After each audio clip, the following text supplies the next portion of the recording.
Good evening. My name is Bonnie Bailey, and I'm a grad student at Liberty University in the Human Services Counseling, Dobson Center Marriage and Family Studies. This video is for HSCO 511 Group Dynamics by Dr. Gina Barker. Today I'm going to tell you about my group that I held on April 20th. It was a grief group for adults who have lost their parents or someone who stood in a parental role like a grandparent. I held this meeting at Grounds for Thoughts, which is a small coffee and bookshop here in Bowling Green, Ohio. We met at 6:30 and it lasted till about 8:15. We met in the meeting room at Grounds for Thoughts. This meeting room consists of a rectangular table, including chairs and a whiteboard. It is behind glass walls, and it does have a door to provide privacy. The tools that I brought were pen and paper in case anyone wanted to write steps down. I did bring a book for each of my group members called Comfort for the Grieving Adult, the Child's Heart's Journal, and I also brought tissues because I knew that when we are discussing grief that it can be emotional for my group members. I was supposed to have 5 members in this group.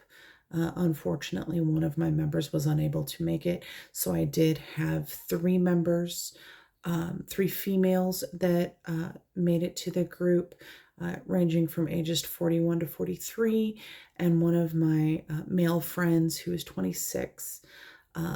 Each of these members has either lost a mother, a father. One of my members of my group lost both of their parents, and the young man who was in my group actually lost his mother when he was 12.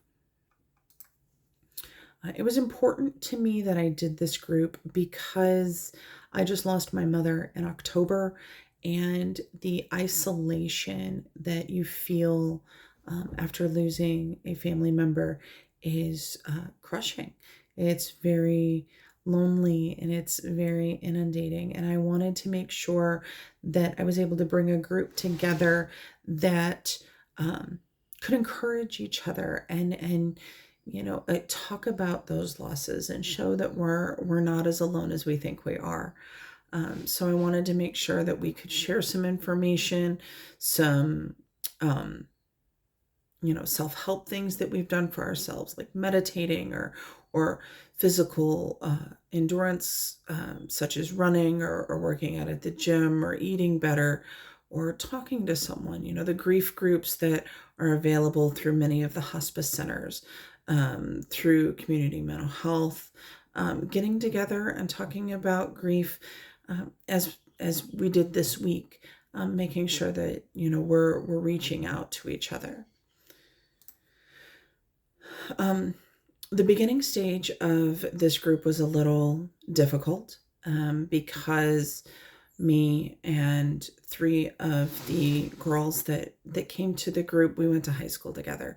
We don't get together that often, and it was being treated as just a girls' night, getting together and visiting, and it was hard for me to really get the group together and show them, look, we're here for a purpose, we're here for a reason. And because there was so much girl talk, it was difficult to integrate the young man who had joined us. But I was able to get everyone to sit around the table. I was able to get everyone to kind of focus on, what we were there for and why we were there to help each other. When I began the meeting, we did a name round. I thought that this was important because I wanted everybody to say what their name was. I had everyone say how far they traveled to come to this group. I wanted them to express who they had lost that was important in their life. And I also had them express one positive that happened throughout the week. One of my girlfriends expressed that a positive that she had was her son got an A on his spelling test. That was really important to her. In the group, we had, lost parents, lost grandparents. One of the rules that I had was I made sure that everybody knew there was no judgment, there was no interruptions. I wanted to make sure that everybody could talk openly, and everything that was said was confidential. My leadership style was a bit of a struggle, because I wanted to make sure that everybody could talk. So I was very encouraging and supporting. It was important to me that everybody was able to express their feelings and what they were going through. I tried to have a supportive tone. I tried to make sure that I was very attentive and kept eye contact, without being aggressive. I wanted to share more of my own grief, but I had to remind myself that we were here as a group. I was here as a leader, and allowing my group to talk amongst themselves. An exercise that I did with my group is actually out of the book that I got everyone. We read a poem that says, "I'm not who I was." And it expresses how everyone expects us to be who we were before we lost our loved one. So one of the girls read the poem, and then I had everyone go around and have a round of expression. I wanted them to express how the poem made them feel, where they were, how it made them feel about their loved one. And it went really well. We were able to get deep into, the emotions of grief. I did struggle to keep everyone, on the right path, and making sure that, we stayed together and just focused on what we were there for. My young man friend really struggled talking with the girls, because girls get together and they talk a lot.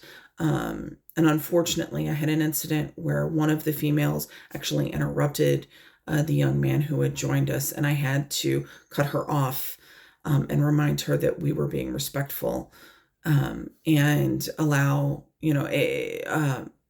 I looked at the young man and reiterated what he said, so that he knew that we were paying attention, and I let him finish.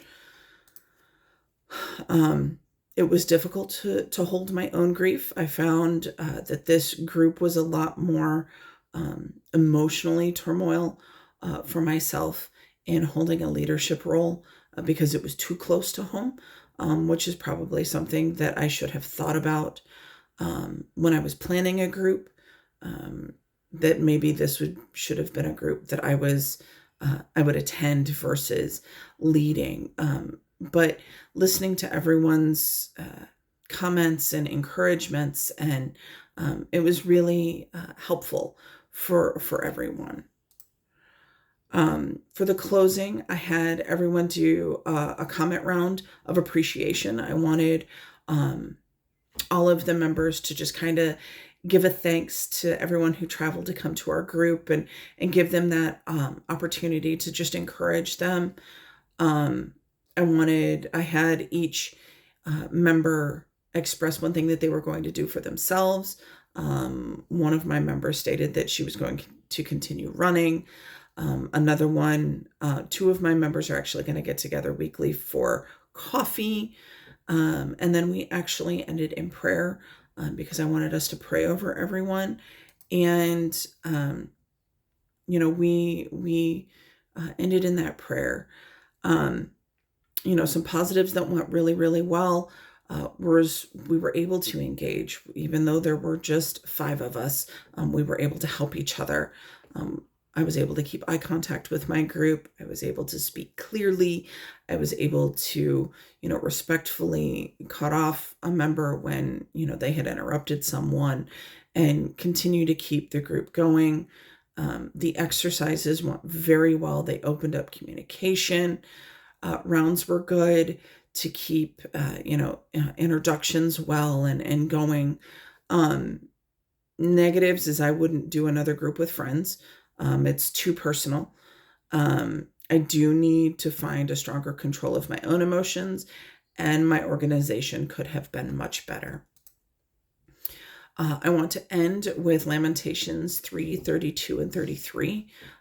Though he brings grief, he also shows compassion because of the greatness of his unfailing love. For he does not enjoy hurting people or causing them sorrow. God is with us and through the grief and through the heartache. And it's important that we realize that we are in this together. Death is not final. Death is just another journey. Thank you.